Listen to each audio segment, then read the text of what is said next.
Okay, so our next speaker is into affordable city living. She was also the former executive director of World Ecologist Foundation, which won the Rolex Award Earth Summit in Brazil.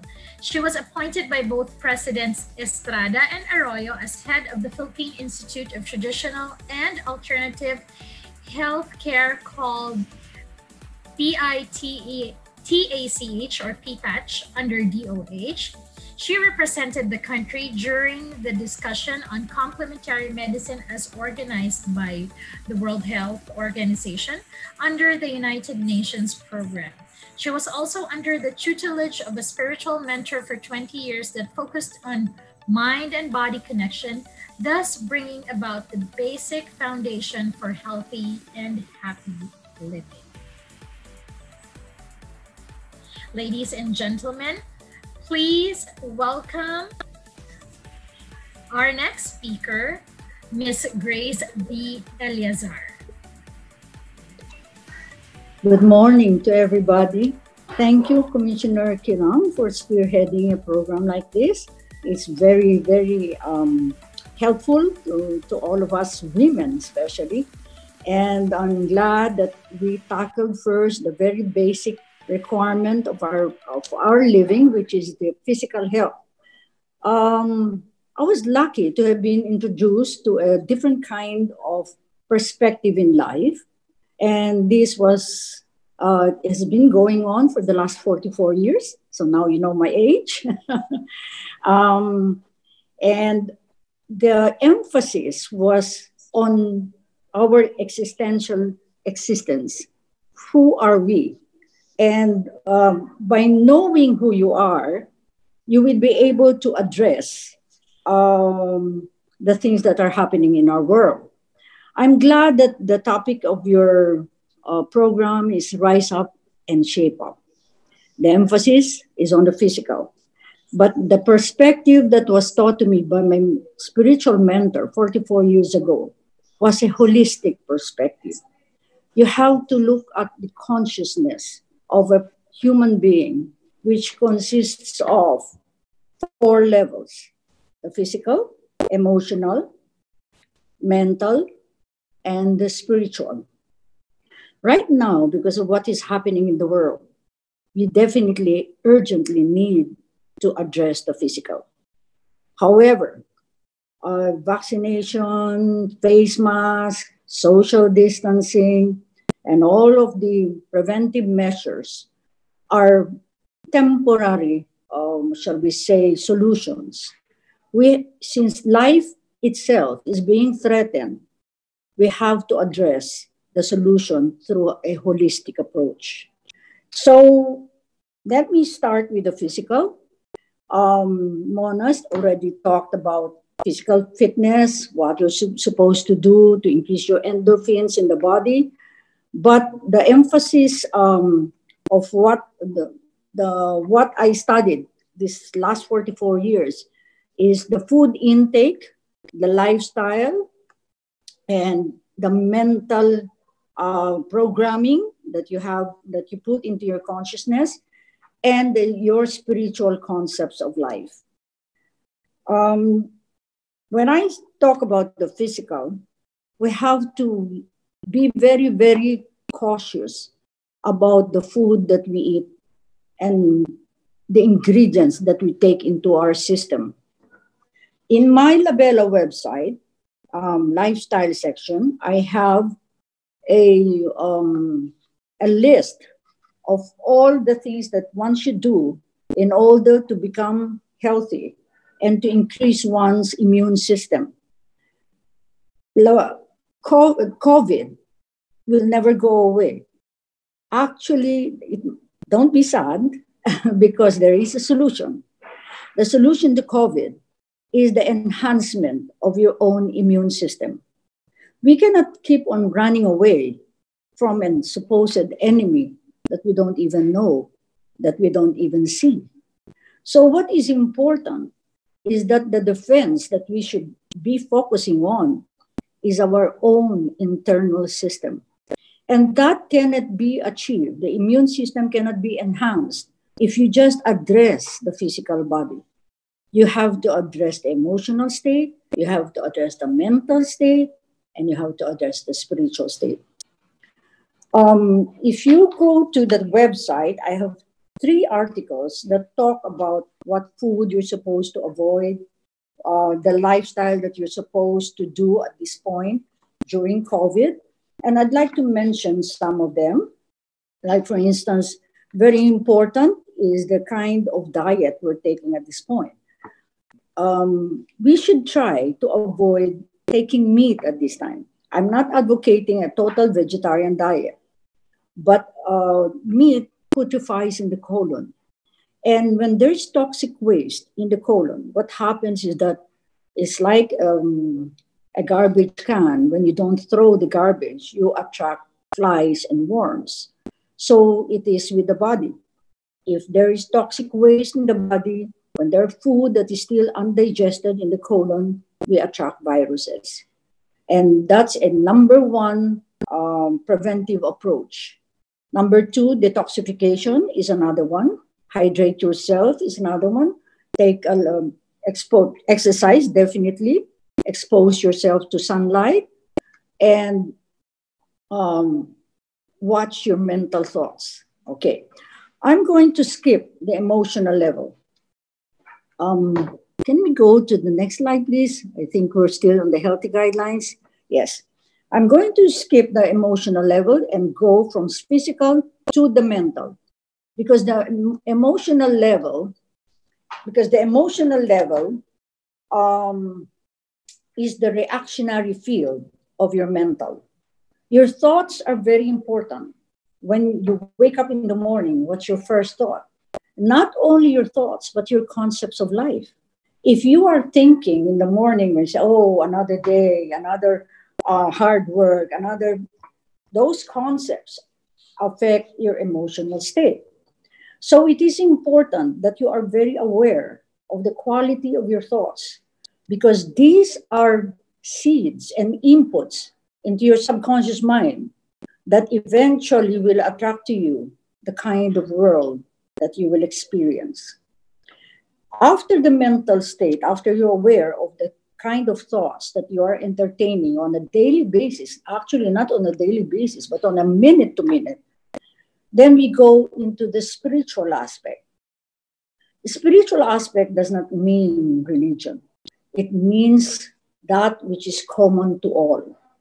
Because the world is now seeing what is happening when we focus on culture, on races, on gender, on nationhood. We have to go beyond this. We have to go to that element which is common to all. And that which is common to all is our human mind. Many physicists, religionists, mysticists sometimes call this the infinite, God, energy, the universe.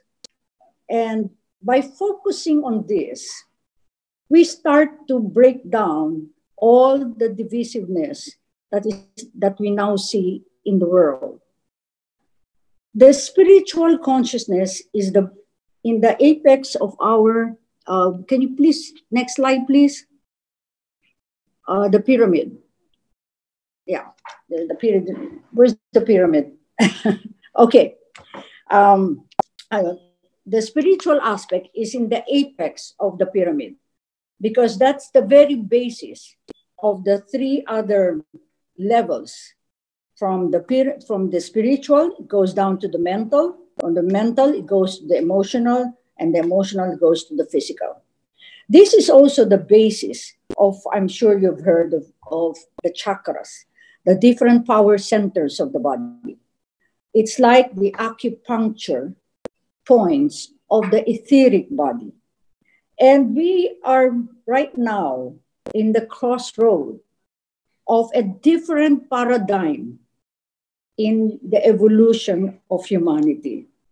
It is not just the result of climate change, lifestyle, but it's also an astrological change. So we are going from what is called the Age of Pisces to the Age of Aquarius. Now, what is the significance of that? The Age of Pisces was the age of religion. Now it's going to be the age of spirituality, where the emphasis is the human mind, the human soul, and the human spirit. So now you see that a lot of what is happening in the world is the breakdown of all these traditional systems. Authoritarian governments, monarchies, one of those that would also slowly disappear in our life because the emphasis now is the equality of men. If you look at the world, you will see that it seems like it's very unequal. And that was my first question when I was a young kid, about 13 years old. I would always ask, bakit ganun ang Diyos? Bakit may mahirap, may mayaman? Bakit pinanganak crippled? Wala pa namang kasalanan. And so that started my quest. And that quest, I met my spiritual mentor when I was 28 years old. And she was able to address those questions. And because of that, I had a realization that inherent in every human being is a common denominator that links us to any other form of existence. It's not just another one human to another human, but it links us to all of nature. By knowing this in your mind and in your heart, you will be able to address and the awareness that you will develop the awareness that we are all interconnected. That the air that we breathe, the water that we drink, the earth that we stand on, and the spirit of fire that is within us are all interlinked. We are just droplets of the same ocean. And this realization is the one that will create a transformation of the human mind. We have to stop looking at what is different amongst us. We have to see and look for what is common.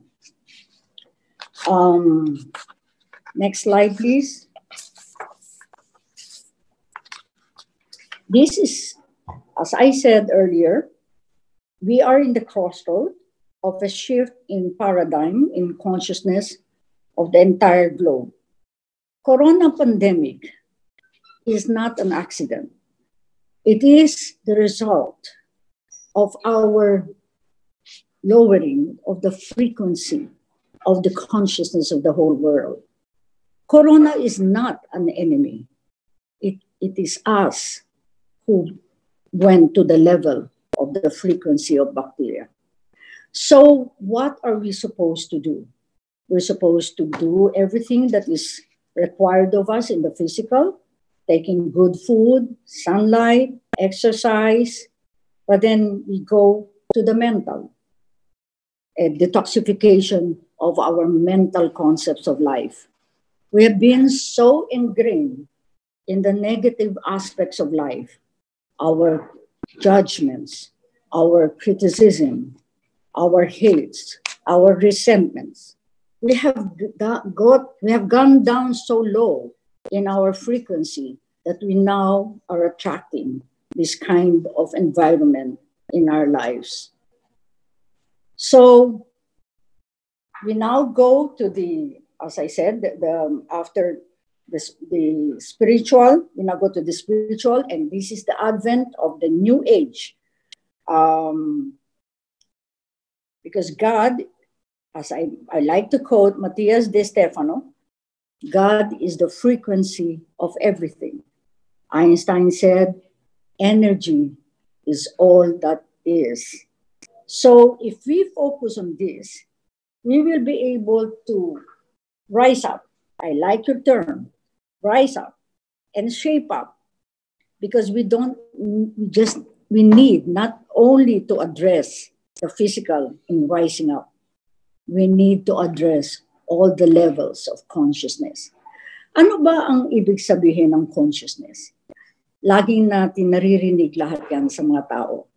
Ang consciousness po, ay yan ho ang tinatawag nating pagkatao. Ano ho bang ginawa natin sa ating pag-iisip? Anong ginawa natin sa ating emotion? Ano po ang ginawa natin sa ating aksyon? At ano po ang ating internal motivations in life? Pag yan po ang ating inayos, we will leave COVID behind. Because addressing the physical is good, but we have to address this on all the 4 levels of the mind. Yes. Is there any questions? Yeah. Oh, okay. There's the next slide is ito pong labela. Ano po ba yung labela? Diyan ko po nilagay yung pinag-aralan ko for 44 years. Diyan po nilagay ang mga tools so that we can achieve the balancing of the 4 areas of our lives. Diyan ko rin po nilagay yung pong para po natin ma-address yung pong levels, 4 na levels ng ating consciousness. Sa labela po, meron po kaming detoxification process, meron po kami mga klinika dyan, may doktor, meron pong mga, next slide please, we have a mini forest trail, we have organic food. So this is my lifestyle for the last 44 years. Tinayo ko po ito kasi gusto ko pong maipakita sa tao yung pong nangyari sa aking personal na buhay. At ang ginawa ko po noon ay kung saan-saan po ako pumunta. But here in Labela, dito ko po nilagay lahat po ng proseso na kailangan kong gawin so that I can achieve what is called not wellness, but well-being. Well-being means it's not only the physical, it's not only the emotional, it's not only the mental, but it's your entire human existence. So yan ho ang aming goal dito sa lugar na ito. At yan ho na-prove ko for the last 44 years in my life. Through eating health foods, not taking any chemicalized drugs. Kasi ho, actually, kung gusto niyo hong tawagin natin ang sarili natin, tayo ho ang drug addict eh. Kasi pag masakit ang ulo, Decolgen. Pag masakit ang ganito, sa tiyan. Pag masakit, they were all pill poppers. So, I have proven this in my life. And this is now my goal at this stage in my life where I'm reaching 74, 75. And this is what I'd like to share with everybody because my motto in Labela is you don't have to get sick to die. It is sad to see people in the latter stage of their lives na may tusok dito, may ganito, may hypertension, this is the stage of life where you should be enjoying because your children are all grown-ups, you're enjoying your grandchildren. This is not the time to get sick. So to me, if this is what I can leave behind, a legacy of health, not only of the body, but a legacy of wellness and well-being, then nagawa ko po yung plano namin sa Labela at yung dapat kong itulong sa mundo. Thank you.